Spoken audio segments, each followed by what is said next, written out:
Yes, sir. It's Mario. And you checking out the homie Bootleg Kev right here on this podcast. Y'all see what's going on. Black table, all black everything. Black mic. Let's go.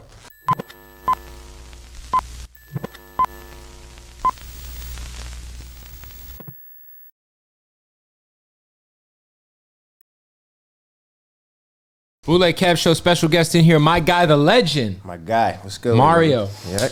Welcome, yes, sir. Man. Welcome. How you been? I've been great, bro. Long time. It's been a minute, yeah. You got this new record out with Chris, which is crazy. Appreciate Get back, you, bro. Appreciate you. What's been going on in your world though, man? For people who ain't been paying attention, man. A lot, man. Of course, the single's out right now.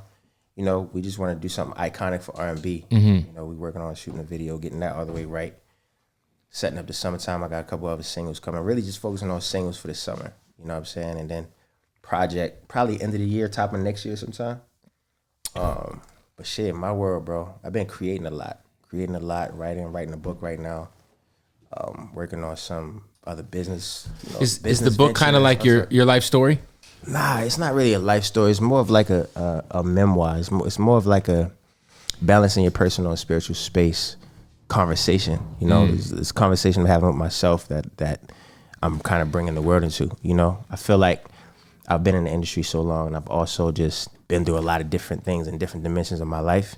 And I needed an outlet. You know, it's kind of like therapy. It's therapy in a way. You know, so it promotes mental health. It promotes spiritual awareness. It promotes social awareness. You know, it's got a little bit of everything in there.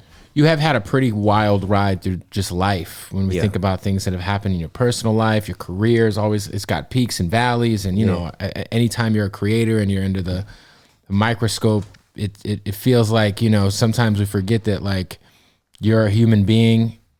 And, I mean, you know, you have to train yourself. It's like, you know, as you get older, I started so young, but as you get older, I think you get these pockets of like, growth spurts of spiritual intelligence, emotional intelligence, and those are the things that you need to tap into if you're not distracted enough too much by the lifestyle, you know. And I've always been aware of that. I mean, I had my moments where I was super distracted by it, but like for the most part, I've always been self-aware just because of where I grew up. You know what I'm saying? I seen all of the craziest stuff in my life earlier on. So this was just kind of like, okay, this is more like human behavior, you know, psychological, energetic. How do you navigate that? That's what I feel like the industry is more so. You talk about mental health, like, how, like, because like I said, you've dealt with stuff that a lot of people haven't had to deal with in their life, and as a star, you know what I mean? Which is what's even crazier. Facts. People deal with certain shit and no one knows who the fuck they are. You're dealing with a lot of shit, you know, when it comes to what happened with your mom, you know, moving back to Baltimore when you were already on, you know what I mean? Like, do you feel like, you know, I think sometimes we look at artists and we're like, you know, if we think of Mario, we're like, okay, well, what's Mario been up to? Do you feel like you've had to like kind of battle through any like personal depression or anything to kind of break through like to where you are today?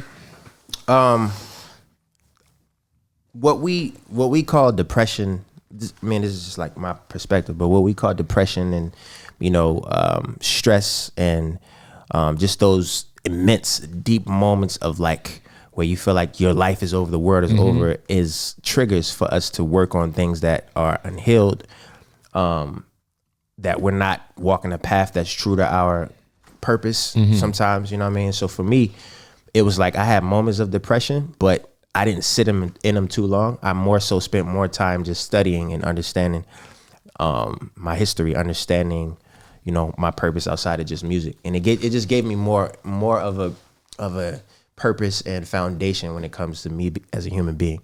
And that helps with everything else. Once I figured that part out, and luckily I started young enough to where those 5-6 years where I was just like not really doing the music thing and just kind of focusing on myself, luckily I started so young, you know, because now it's like I have all of that knowledge to kind of like apply now. Yeah, which I was going to say everything, bro. Do you think starting kind of having to be forced to grow up fast, right? Yeah. Do you think that kind of helped prepare you for life? Like, you know, had maybe you gone through some of the things you went through at 18 or 19 years old without having to have been kind of a superstar and, you know, be Mario. Do you think that kind of helped prepare you for some of the things you did go through later on?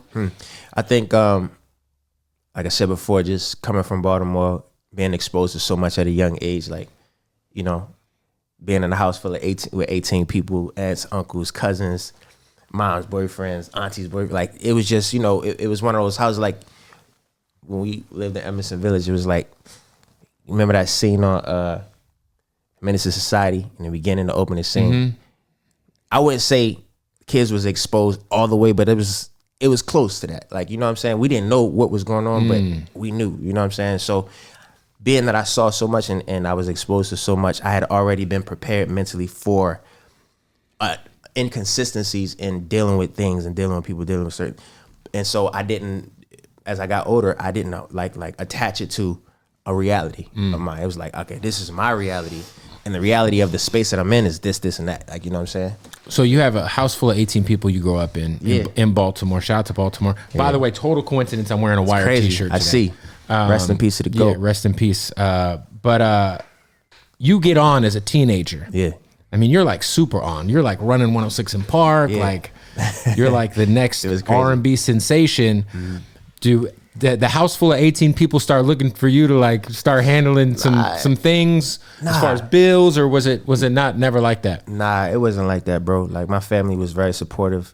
I left Baltimore for like 4 years when I was like 14. You know what I'm saying? So it was more about where'd you go?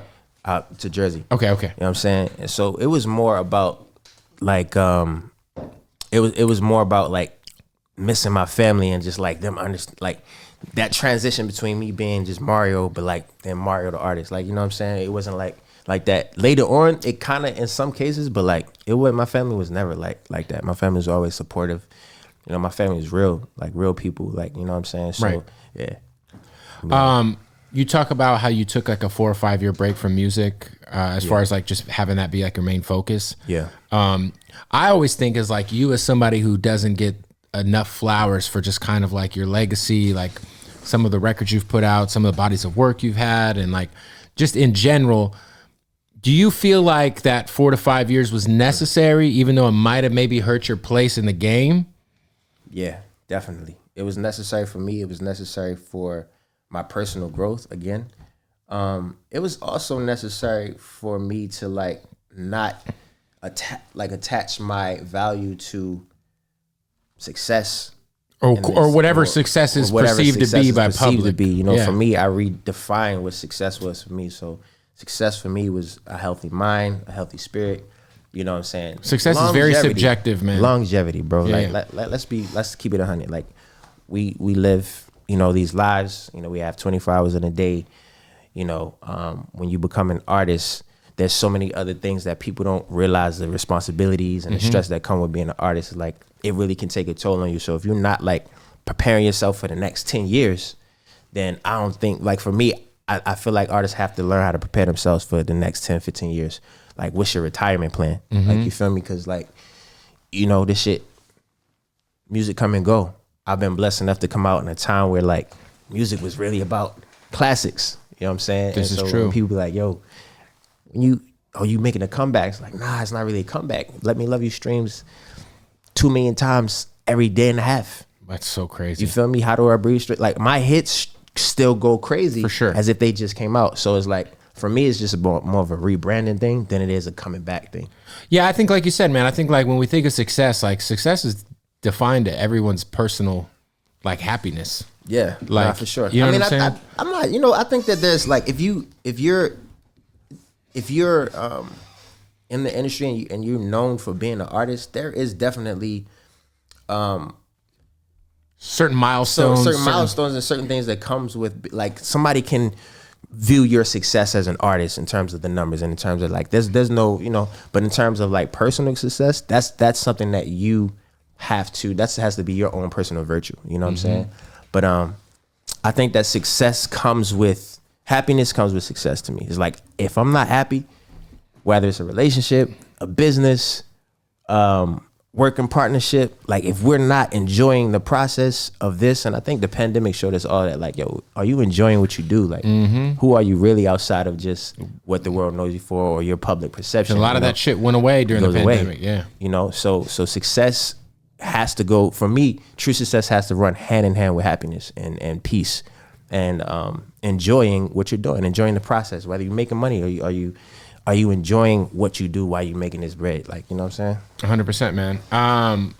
So music wise now, you obviously put the new record out with Chris, which is dope to see you guys on a joint Shout out together. to the homie. Because you guys kind of had from the same era a bit, right? Yeah, I mean, I came out a few years before CB. Yeah, I was about to say you came out first, but like, you know, kind of, you know, similar eras. Like, I feel like what also it's crazy because the first time I ever seen him, he came out on tour. I was on tour with Beyonce.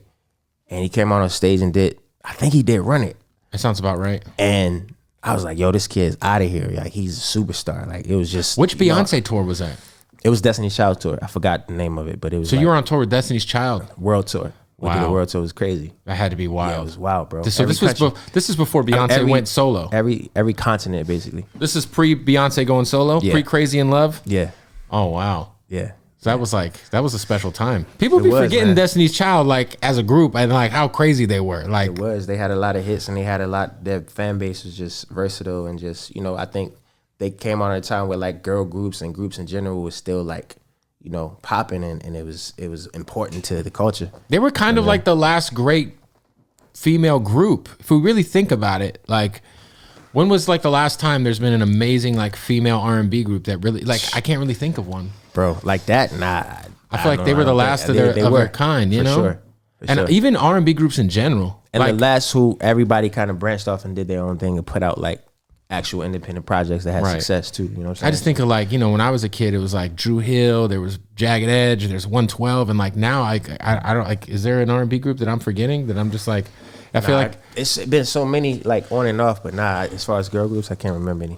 Did everyone kind of know when you were around Destiny's Child back then that Beyonce was like, you know, okay, there's something special about, of course, B, like, you know, she's, of course, yeah. You know what I'm saying? She a superstar. She a Virgo like me. Hey, shout out to the Virgos. You know what I'm saying? Virgos do it the best. Michael Jackson, Virgos, a lot of great. No, I think it all goes back to work ethic, bro. Like she was trained and bred for it. You know, from a young age. You know, think about Michael, like he was trained and bred for it. You know, what you focus your attention and awareness on is gonna continue to magnify. You know what I'm saying, and be more magnetic, so, and polarizing. So, you know. It's crazy because I think when I think of BET and 106 in Park, I think of you, I think of Bow Wow, I think of a few artists. Do you remember the first time you went on 106 in Park? And like who was hosting? Yeah, AJ and Free was hosting. That's that's the OGs. Like AJ and Free is like, that's how I remember 106 in Park.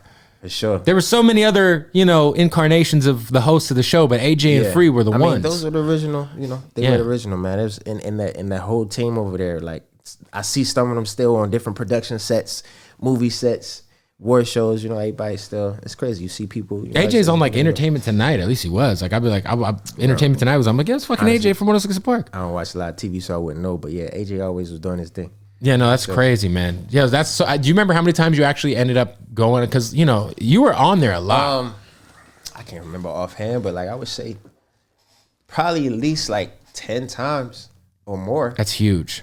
You know 10 times. That was that, man. I miss those shows. I think we definitely gotta bring something like that back. I think the culture would miss. I think YouTube kind of killed the video show, if that makes sense. Because I think they've tried to bring back TRL before, and it just didn't. I just think I think the digital crusade in general did it. Yeah, you know like what I'm saying? It's like there's so people creating their own podcasts, their own this, their own that. That is like it's just people all go where they want to get there. It's a different.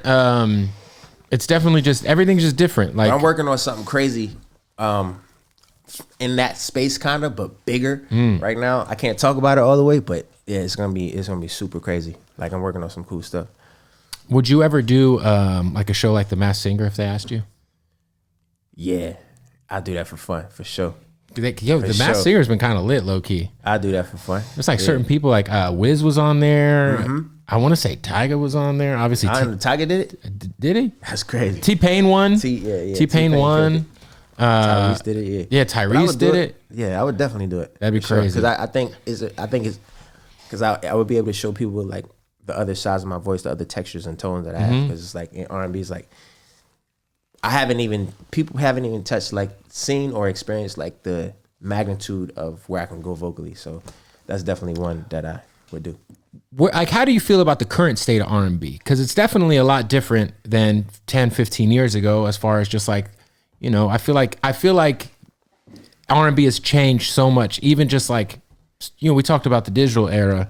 I feel like artists are so like, they have to be more transparent now, as to where maybe when, you know, I was a kid and you were a kid, you know, every R&B artist had this like image, right? They were like sex symbols. And they had six It was very packs. polished. It was very polished. Very polished. Nowadays, it's like you could just be a normal dude. Yeah. And like the fans almost like that more now. Yes, I think it's getting back to, no pun intended, it's getting back to the rawness and connecting with your fans and connecting with people and jamming. You know what I'm saying? Jam sessions, getting back to just, you know, working with people that you vibe with on a creative level and making music that you love. And hopefully having a label that supports that. Do you like where it is now? I think the hardest part about it is finding a machine that's willing to get behind, even if it's independent. Because independents are now like the new labels, like, you know what I'm saying? Like the process, you know what I'm saying? Of course. Getting them to also believe in like, because there's so much in the marketplace, you know, so R&B tends to take longer to build, you know, unless you're just one of those phenomenons like a Russ who like figure out how to, you know, do your, connect with your fans. Well, and, like, yeah, well, what Russ did is what I just advise a lot of artists to do. Is like, just keep putting up shots, especially if you're independent. Yes, but you gotta understand there's a psychological part that comes with that. And sorry, I'm moving around a lot. No, you're fine. It's a psychological part that comes with doing that. Like when you're trained to, okay, one single here and then album, like you gotta like retrain yourself. I've been retraining myself Because you're thinking like, okay, I got a song, we gotta make sure there's a budget behind it, the video. Bro, the Virgo, like I think so meticulously. My team, they be like, bro, you overthink. I'm very like the colors, this gotta match. Even when I did my independent project, I was shooting my videos. I was so meticulous versus just throwing out music and just seeing what stick. You know what I'm saying? So I'm training myself to kind of find a balance between being overly creative and like, you know, everything's gotta be perfect to just, do what you love and feed your fans. Are you currently independent? Yeah. Okay, I mean, that's a good place to be. I got a partnership. So me, Dre London. Shout out to Dre. Yeah. Great guy. He's a maniac. I've known that guy for a very long time. That's my guy. Shout out to my manager, Andy. You know, we partnered and we got a lot of great things on the way. Yeah. You know who I think's done a really good job of being like kind of like a traditional R&B artist, but also adapting to the way people consume music is Eric Bellinger. Yeah. Because Eric has so much. Shout out to EB, man. He's got so much catalog. Yeah. I mean, he's putting out 2 albums a year. Yeah. And I think that's smart for him though. I think he's doing it right for him. I think it's very like, you know, he's like one of the guys who I see who's like a traditional R&B artist that could have existed in 2003. For sure. And has figured out kind of like how to do it independently in a way that like, you know, just keep putting up. He's just feeding his fan base. You know what I mean? For sure. I think like for artists who came out in this particular era, I think it's smart. For me, it's more about like still making classic records, even if it's, you know, it's like it still has to have a certain energy and vibe to it, to where as though it stands out from everything else. You know what I'm saying? I'm not just like throwing anything against the board. I don't have it in me to do that. You know? But I definitely will say to the fans out there who watching, to the people out there, like, this is probably going to be the most music within this next 2 years that I put out in a long time. That's actually quality music. Have you, you know, what was dope about the pandemic is we got all these versus battles. Yeah. And the Scott Storch one, you know, he had to bust out that "Let Me Love You." Yes, sir. To remind people. Storch, what up, baby? Would you and Storch get back? I mean, Storch is super active right now. He's doing his thing. It's a timing thing. We definitely ramp it up. We've been chopping it up. So it's always a timing and energy thing. It's gonna be crazy. I actually got a record that I want him to do some production on. It's already written. It's fire. Got a feature on it, fire. But I just hear his touch, man.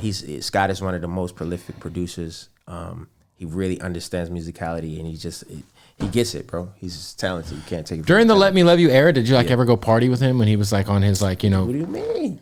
Of course. This is like legendary guy, and the party stories are crazy. Listen, this is in Miami. Scott introduced me to Miami, yo. Oh, okay. Like Scott introduced me to Miami, like the Scott Storch way.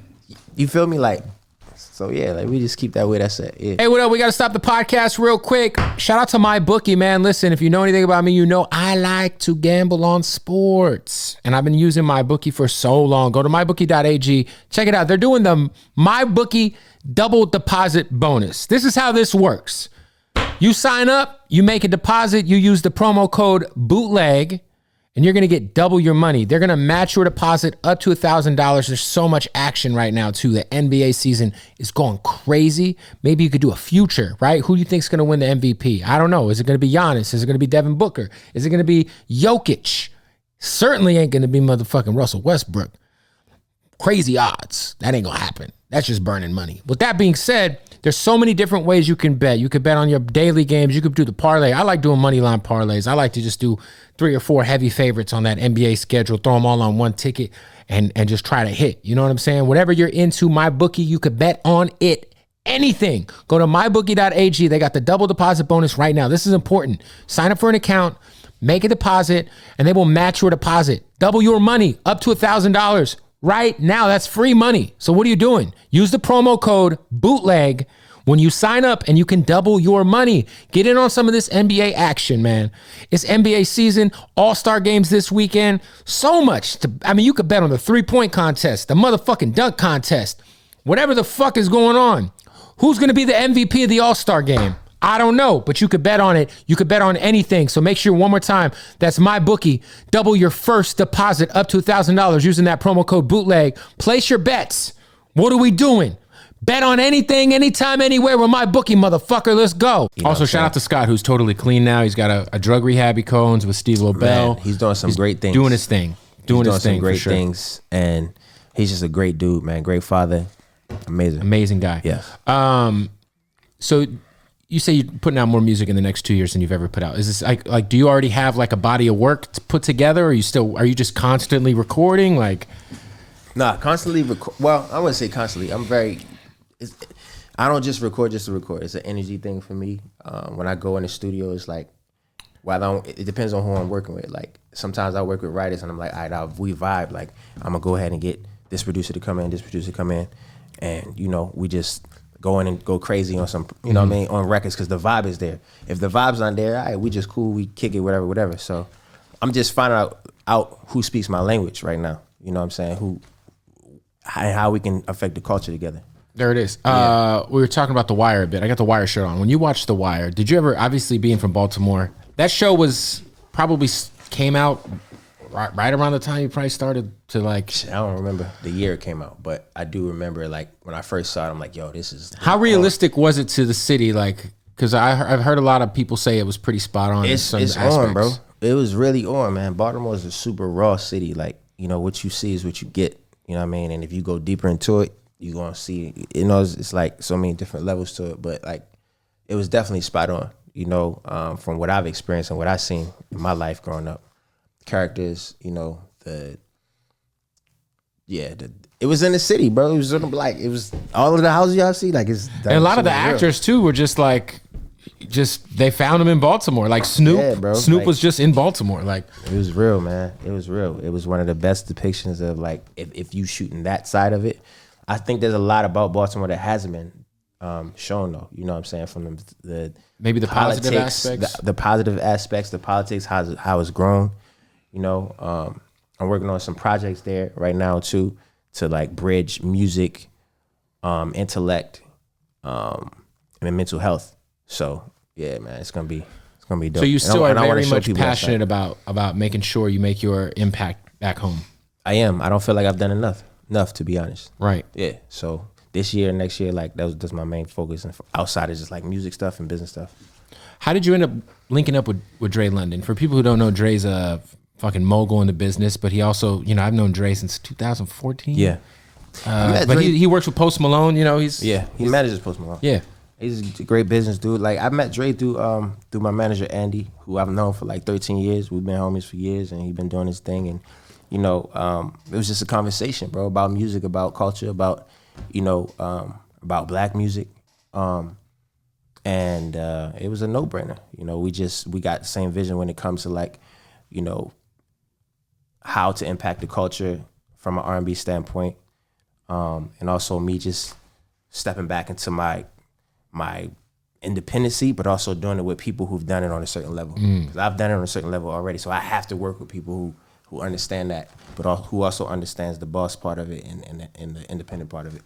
Because it's a lot more responsibility when you're an independent artist, as you know.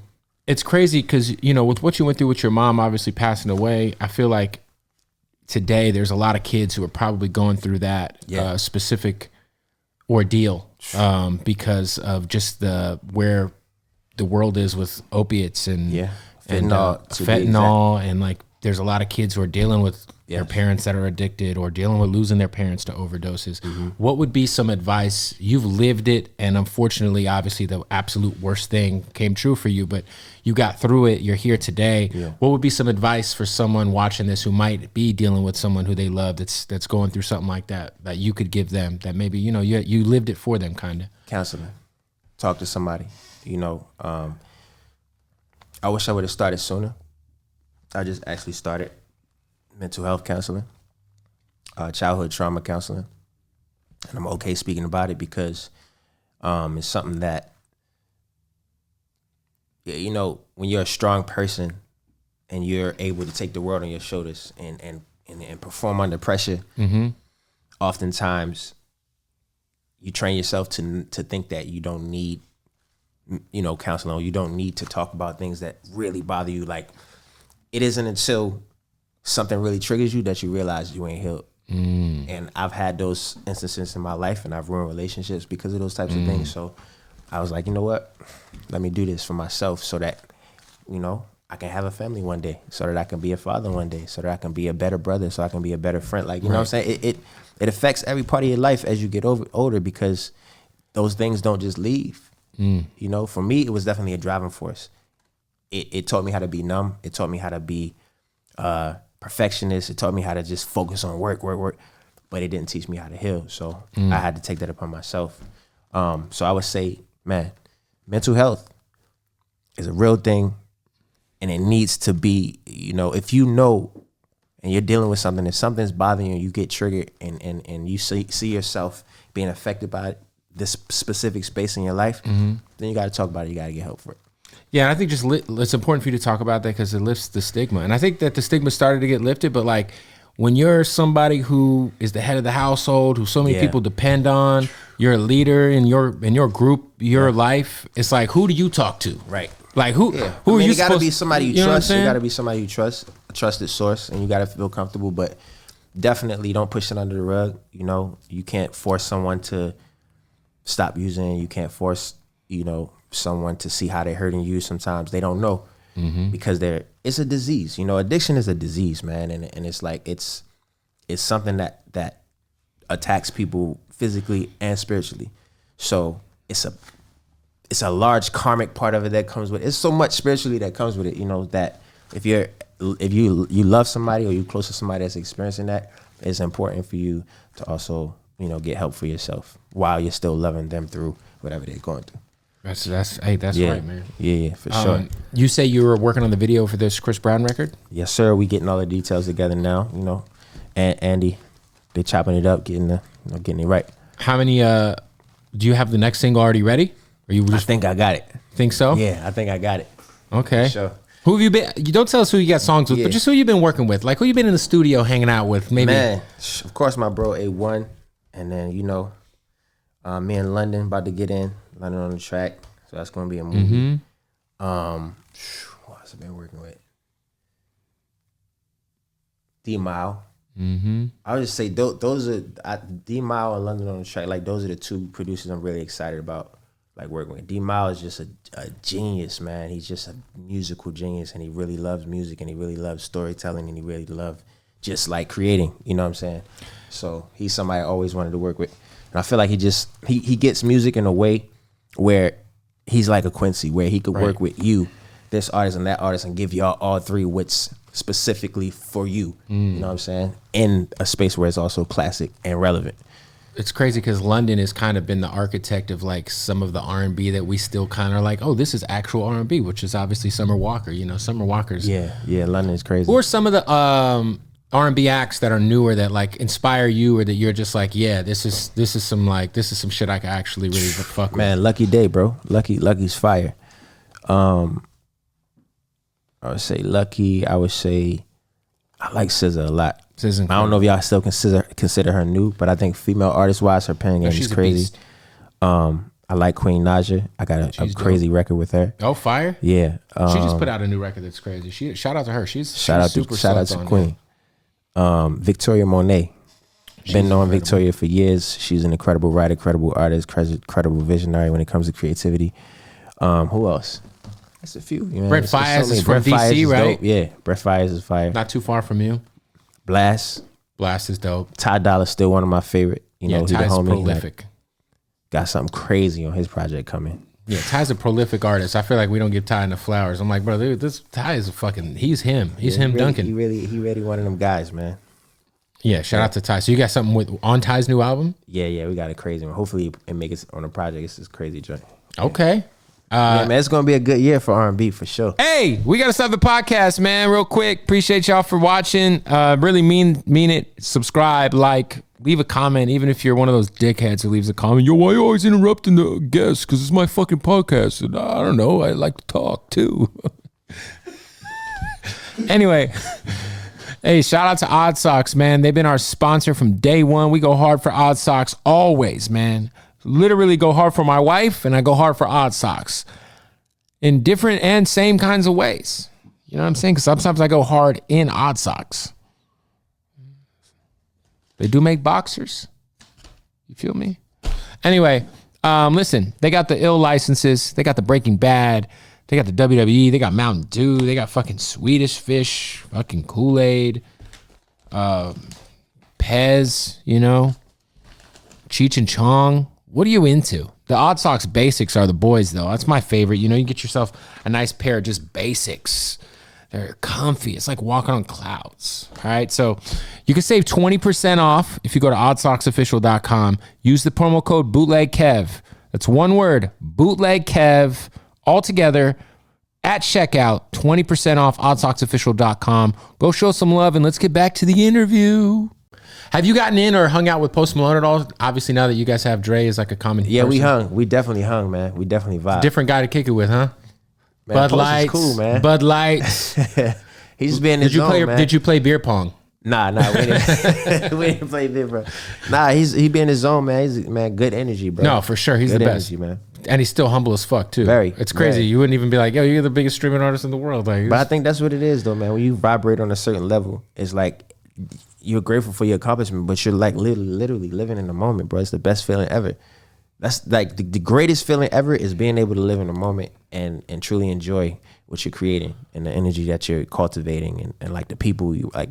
That's what it's about for me now. It's like, are we all enjoying this process? Because I know we're gonna get to where we're trying to go because we're focused and we all great. But are we enjoying it, bro? Are you enjoying it? You know what I'm saying? Like, it's about that. You say you don't watch a lot of TV. What are you doing in your spare time? What are your hobbies? Like if you're not recording, if you're not being an artist, what do you do? Man, I'm with my dogs. Literal dogs. I got 2 pits. Okay. You know what I'm saying? Traveling, writing in my book, creating other business opportunities. I'm working on some things in the NFT space as well. Oh, I just saw you posted the NFT thing. But not like on some like quick money grab shit, like really on some, I'm creating projects that I'm really passionate about. And then, man, other business ventures that I have, like, so. I saw you just posted one of the monkey things. Does it a trillionaire ape or some shit? I don't know. Apocalyptic ape. I don't fucking know. There's so many different. There's a lot of. I don't know what's going on anymore. Yeah. I'm totally not hip to that. It was a gift. I'm not hip to that space whatsoever. Yeah. So, I mean, it's you know what? It's a if you like art, I like art. Like I collect art, so I have art in the house, like physical art. Yeah. But like, if you are into art and you're into storytelling, I think NFTs can be a fun investment. You know, if you want to just do like quick flips and stuff, you definitely got to learn about it. Right. if you're into storytelling and you're into art, I love. Do you throw the Oculus on and look at your NFTs that way? Nah, I don't fuck with the Oculus. I don't even have one. Oh, you don't have one? No, I don't have one. Pretty crazy. Yeah, it's crazy. The Oculus is it's. I could see. You ever see the movie Ready Player One? Oh, you gotta see it. It's crazy. It's the Oculus is. I could see people getting like sucked into that shit, just like never coming back. Wow, it's like bro, that, you put that shit on and you're just in another world. It's like it's virtual reality. Yeah, but it's like you could like you choose what kind of house you live in. Wow, like, yeah. I mean, I think it's cool in moderation. You know what I'm saying? In moderation, that's the key. Because I could see some. I don't know, man. Imagine like when they have Call of Duty. Honestly speaking, bro, like, all right, that's cool. Like, I think stuff like Instagram and some of these other things are just as bad, bro. If you do it too much, you know what I'm saying? Like, if you're like. It's so easy to spend so much time and waste so much especially time TikTok. I think TikTok is the one app that people get sucked into. Just this swiping, that algorithm just feeds you shit. It's hard to put your phone down. It's all about balance, man. You know, I think right now we're at the end of an era going into a new era. You know what I'm saying? On so many different fronts, you know, from economically, socially, spiritually, energetically, you know, right now, there are things being set in place that's going to affect the next 30, 40 years. Facts. So I think it's really weird because, like, as a conscious person, I'm looking at both sides. We're both very much so unaware as we are aware of what's happening.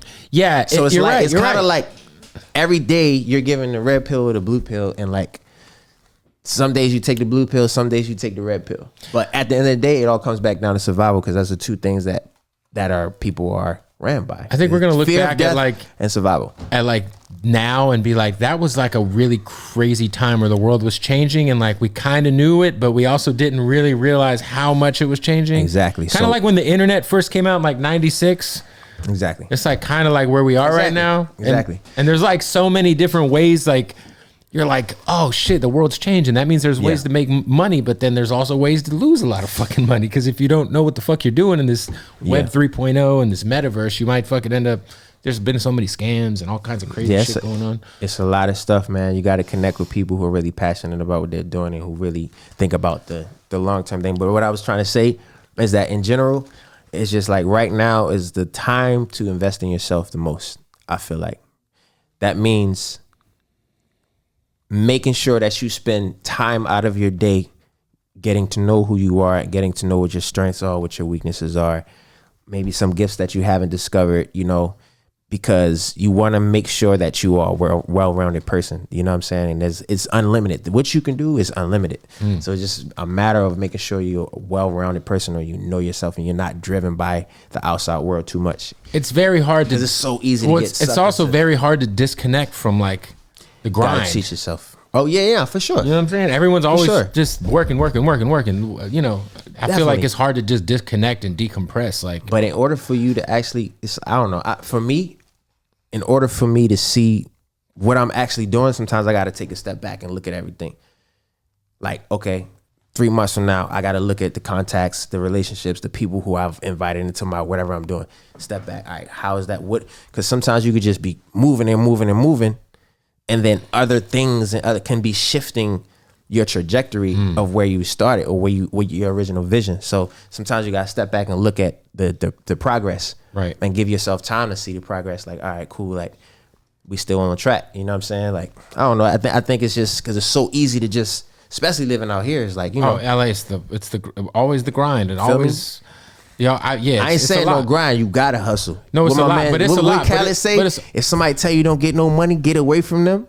Yeah, because we gotta survive. For sure. But it's definitely like living in LA is like you're always on your toes here, if that makes sense. It's like, you know, it's like whatever you're doing, it's like, okay, I'm gonna go out to eat. Well, shit, I'm in LA, so I can't just go out to eat. I gotta put something on. I gotta, you know what I'm saying? It's like there's so much that goes into just. I mean, I think it's less. I feel like it was crazy like that before the pandemic. Like everything had to be, but now it's like I think people have relaxed a little bit when it comes to their ego in certain ways. But also, the pandemic checked a lot of people's egos. You know what I'm saying? Yeah, a lot of people were struggling. It's like, you know, yeah, got real. So Let Me Love You. You say we just had a artist named Kyle on the show recently. You know, Super Duper Kyle. He had that song I Spy. Yeah. So he was talking about how he has a song called I Spy, which is about to be Diamond, right? And he's like, Diamond, wow. He's like, I think it's 8 times platinum. He's like, that song has changed my life financially. It's got me in a place where, like, you know, it's so big that I could kind of do what I want now. That's a gift and a curse. But it's also like, he's also the I Spy guy. Now you're not the Let Me Love You guy, but Let Me Love You is one of those songs that is so massive. Yeah. Between the remix, the original, it is one of the most iconic R&B songs of all fucking time. Yeah. What is the curse part of that for you? Because we know what the gift is. I think the curse part of it is easy. It's just, you know, having that level of success again with another record, because I was so young when it happened. And it's like I haven't had another record that big, even though I've had other hits. Right. Since that record, you know, and I think that's the curse. But I think every artist has, well, not every artist. Some artists got 18, 20 number ones, right? But that's, you know, if you're so lucky to have that and to have that type of system, man, God bless you. That's amazing. You know, but I think that's the curse, man. Just like trying to beat it out. You know what I'm saying? Trying to come with another record. Like obviously every time, I mean, that's a fucking, it's your biggest record. Yeah. Are you tired of performing it after all these years? I feel like sometime I'm gonna get tired of performing it, and then when I perform it, it feels like the first time every time. Oh, it's fire. But it's because of the fans, man. It's because of the people. It's because of them. It's like when you're on stage and you see, like, it's a connection, bro. Because you just records, they're like time in the flesh, bro. Like this is like, I feel like recorded sound is time in the flesh. You literally trap sound time into a sound, and you're able to relive it over and over and over and over again. So in some cases, yes, it could feel as if you're not moving forward, but when you see a record transcend so many generations, and you see, like, I see TikToks of like babies or like toddlers singing "Let Me Love You," I'm just like, bro, today, Yeah, of course. it's such a blessing, man. It's Obviously, the first record I'd ever heard of yours was "Just a Friend," which sampled Biz Markie. Biz Markie recently passed away. Rest in peace, man. Yeah, as a young kid, like, what was it like, you know, connecting with Biz, sampling his record? I mean, did you know much about Biz before you ended up cutting that record? Like, what was he like as a dude? Shout out to Warren Campbell, my brother Hell Lily. Man, Biz, he really, I feel like anybody who meet him will feel like he like their uncle. Like, he was very much so expressive, very thoughtful. He didn't hold his tongue. You know what I'm saying? If he saw something, he had always hit me to check up on me. Like, even if we ain't talked for years, I see him out at an event, it was always love. When I was on tour, last tour I did, Millennial Tour, he came out at my Baltimore show. Oh, dope. He surprised me and pulled up, like, man, just a good dude, man. Good dude, indeed, man. Yeah. Good dude. All right, so we got more music coming this year. Definitely more music, film stuff as well, you know. A lot of great, yeah. Well, I don't know if I'm gonna put that out this year, man. I'm really taking my time with it, but it's definitely coming for sure. But tour, just more sauce, man. What's the tour? Talk about the tour. What are you doing with the tour? Well, situation? we're planning it. You know, we're planning it for like probably later this year. Is it gonna be you and like some other people? Like, hopefully, yeah. That's the plan, to put a nice package together, like, you know, that makes sense. So I just put it out there, like, you know what I'm saying. So it's like tour, more music, and just more me, man. More Mario for the fans, for the people. Like, just, you know, putting a stamp on R&B where it need to be, and continue to carry my legacy on.